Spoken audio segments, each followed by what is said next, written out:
अस्सलामुअलैकुम दोस्तों, मेरा नाम है असीब शफ़क़त और आप देख रहे हैं हंसी टीवी।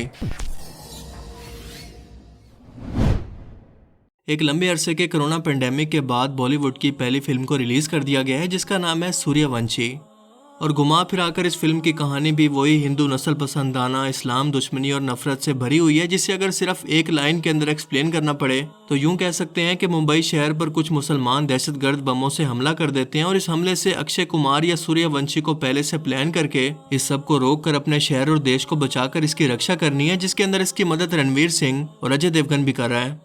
वही घिसी पिटी कहानी जो कि हम तकरीबन एक दहाई से बॉलीवुड की तमाम फिल्मों के अंदर इंतहा पसंदाना सोच और इस्लामोफोबिया पर बनी हुई फिल्म्स के अंदर मुसलसल देखते आ रहे हैं कि कैसे मुसलमान विलन भारत को तोड़ने की कोशिश के अंदर मसरूफ हैं, जिन्हें एक बहादुर पुलिस ऑफिसर अपनी जान पर खेलकर बचाता है।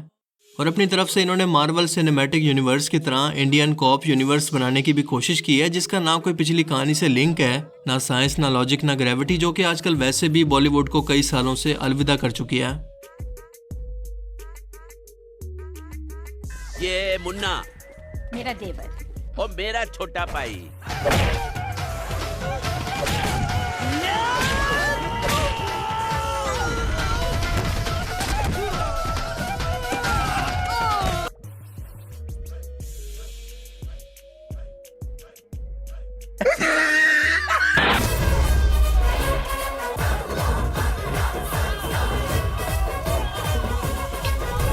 मुझे के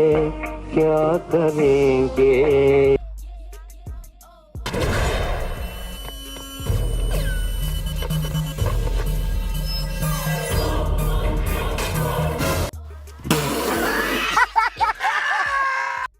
ये फिल्म इस्लामी हुलिया और आलम दीन के रूप के अंदर मौजूद एक शख्स को एक विलन और दहशतगर्द और भारत के वजूद के लिए खतरा, जबकि इनके अपने डिपार्टमेंट में काम करने वाले एक मुसलमान पुलिस ऑफिसर को, जिसका हुलिया तक मुसलमानों जैसा नहीं, ना चेहरे पर दाढ़ी है, ना इसे कभी नमाज पढ़ते दिखाया गया और ना कोई ऐसा काम करते कि ये मुसलमान दिखाई दे, बल्कि सिर्फ मुस्लिम नाम की वजह से इसे एक ऐसे अच्छे मुसलमान के तौर पर दिखाकर ये तासुर देने की कोशिश की गई है कि मुसलमानों का मजहब ही इन्हें दहशतगर्दी की तालीम देता है और इस सरजमीन को इन पर इतना तंग कर दिया जाए कि ये यहाँ से खुद ही तंग आकर चले जाएं।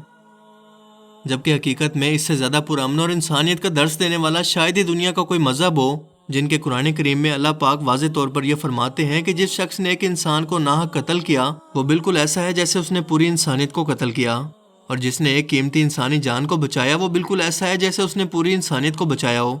और किसी बेगुनाह शख्स को कत्ल करना तो इसमें शिर्क के बाद दूसरा सबसे बड़ा गुनाह है, तो फिर ये कैसे हो सकता है कि किसी बेगुनाह इंसान की जान लेने का हुक्म खुद यह मजहब दे रहा हो। मोदी सरकार की नस्ल पसंदाना हुकूमत जब से इक़्तिदार में आई है, मीडिया से लेकर सियासत और फिल्म इंडस्ट्री के अंदर हर जगह पर इस नफरत को प्रमोट कर रही है। भारत इस दुश्मनी में इतना आगे चला गया है कि खुद ही को तबाह कर रहा है और आज मुसलमानों समेत हर एक माइनॉरिटी इस तासुब से अपने ही मुल्क के अंदर परेशान है।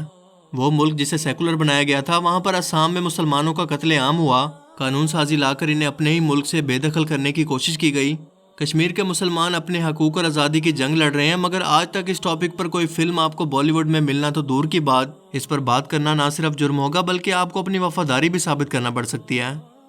जब भारत आज़ाद हुआ तो बहुत सारी रियासतों को अपने साथ कई वादे करके मिलाया गया था, लेकिन आज वही लोग अपने हकूक के लिए इस सेकुलर मुल्क में सड़कों पर हैं और अपने फैसले पर शर्मिंदा हैं, जिसके अंदर कश्मीर, नागालैंड, मणिपुर, खालिस्तान, आसाम, अरुणाचल प्रदेश समेत कई सेपरेट मूवमेंट आज भी इस नफरत और भारत को सिर्फ हिंदू रियासत बनाने के मिशन से तंग आकर अलहदगी और अपने हकूक के लिए जंग लड़ रही हैं। दहशतगर्दी का ताल्लुक दुनिया के किसी मुल्क, माशरे, रंग, नस्ल या मजहब से नहीं है। ये अपने आप के अंदर एक अलग टर्म है, क्योंकि हर माशरे के अंदर अच्छे और बुरे दोनों तरह के लोग होते हैं, मगर एक मजहब को इससे जोड़ देना ये कहाँ का इंसाफ है।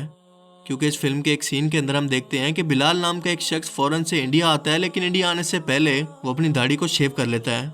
ताकि इंडिया के अंदर आकर अपना मिशन पूरा कर सके, और ये मिशन होता है धमाके करके बेगुनाह लोगों की जान लेना। इसे मुसलमानों के लिए एक नेक काम दिखाकर या जिहाद दिखाकर दाढ़ी की भी तौहीन की गई है, जो कि मुसलमानों में बहुत ही मुकद्दस मानी जाती है। मगर मुसलमानों के खिलाफ साजिशों से भरी इस फिल्म के अंदर हर वाक़े का कसूरवार सिर्फ और सिर्फ मुसलमान को ही ठहराया जाता है, जिसकी वजह से एक आम हिंदू को इंतहा पसंद सोच का मालिक बनाकर ये मजीद उकसाते हैं कि हर मुसलमान भारत का दुश्मन है। और आज भारत के अंदर लोग इस चीज़ को बार बार देखकर इस कदर कबूल कर चुके हैं कि ये चीज़ें इनके लिए बिल्कुल नॉर्मल हो चुकी हैं, और इस तरह की फिल्म्स भी सुपर हिट हो जाती हैं, जैसा कि इस फिल्म के बारे में भी कुछ ऐसी खबरें सुनने को मिल रही हैं। क्योंकि नफरत बहुत ही जल्दी बिक जाती है और आम आवाम इस प्रोपेगेंडा को समझे बगैर इन्हें देखने भी पहुंच जाती है, जिससे एक तरफ तो ये डायरेक्टर मोदी सरकार से अपनी वफादारी भी साबित कर लेते हैं, लोगों की जेन साजी भी कर लेते हैं और जी भर के प्रॉफिट भी कमा लेते हैं। इन फिल्म्स का असर इंसानों के दिमाग पर बहुत ही गहरा होता है, खासतौर पर जब वो किसी तारीखी वाक़े पर या हादसे पर बनी हो, जिनमें वैसे तो रदल बदल का सवाल ही पैदा नहीं होता, पर यह बॉलीवुड है, यहाँ पर तो ये रिवाज ही खत्म हो चुका है। इसीलिए यहाँ पर हिस्ट्री भी वही चलेगी जो कि हिंदू इंतहा पसंदों के हक में जाएगी और मुसलमानों के खिलाफ। एक वक्त था कि मोदी सरकार से पहले कई इंडियन डायरेक्टर्स ने सच दिखाकर मुसलमानों का इमेज दुनिया में बेहतर करने और दुनिया को इस्लामोफोबिया से निकालने की कोशिश की, जिसके अंदर एक नाम करण जोहर का भी था, जिसकी film my name is Khan ने सितंबर 11 के हमले के बाद मुसलमानों के खिलाफ दुनिया भर के अंदर गलतफहमी को दूर करने को सही करने की कोशिश की। मगर आज सूर्यवंशी जैसी फिल्म का प्रोड्यूसर बनकर मोदी सरकार की इसी तासुब पसंदाना हुकूमत से नमक हलाली कर रहा है, इसी हुकूमत के साथ जो कि इक़्तिदार में ही इसी नफरत और इंतहा पसंदी का वोट लेकर आई है। सो यही वजह है कि आज हमें इस फिल्म के अंदर 1993 के मुंबई धमाके तो देखने को मिलेंगे, जिनका इल्जाम मुसलमानों पर डाला जाता है, मगर 1992 के मुस्लिम मुखालिफ कत्लेआम और 2002 के गुजरात फसादात, जिसके अंदर इस वक्त के वजीर आला नरेंद्र मोदी के हुक्म पर मुसलमानों को चुन चुनकर कत्ल किया गया, या कश्मीर के अंदर जारी जुल्म और सितम, इन सब हादसात पर आपको कोई एक भी फिल्म बनती नजर नहीं आएगी,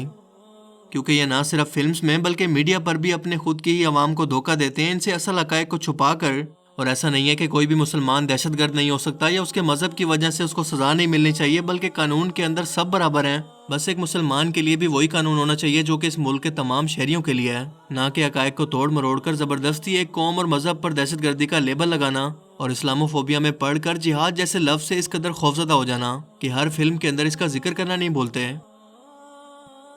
जब भी आप कोई फिल्म देखते हैं तो वो आपके सबकॉन्शियस माइंड पर गहरा असर करती है और आप कुछ घंटों के लिए सोचने लगते हैं कि दुनिया बिल्कुल ऐसी ही है। हम इसका असर अपने सबकॉन्शियस माइंड पर इस तरह से लेते हैं कि इसका असर कई घंटों तक हमारे दिमाग पर रहता है और एक इंसान के तौर पर हम ये सोचने लगते हैं कि हमें भी दुनिया के अंदर बिल्कुल ऐसा ही रैक करना चाहिए। और इसी चीज़ को ये फिल्म डायरेक्टर हथियार के तौर पर इस्तेमाल करते हैं और बड़ी बड़ी कंपनियां मार्केटिंग के लिए, क्योंकि वो आपसे ऐसी ऐसी चीज़ों की डिमांड पैदा करवा कर अपनी प्रोडक्ट्स को आपसे बिकवाएगी कि जिनकी आपको ज़रूरत ही नहीं है।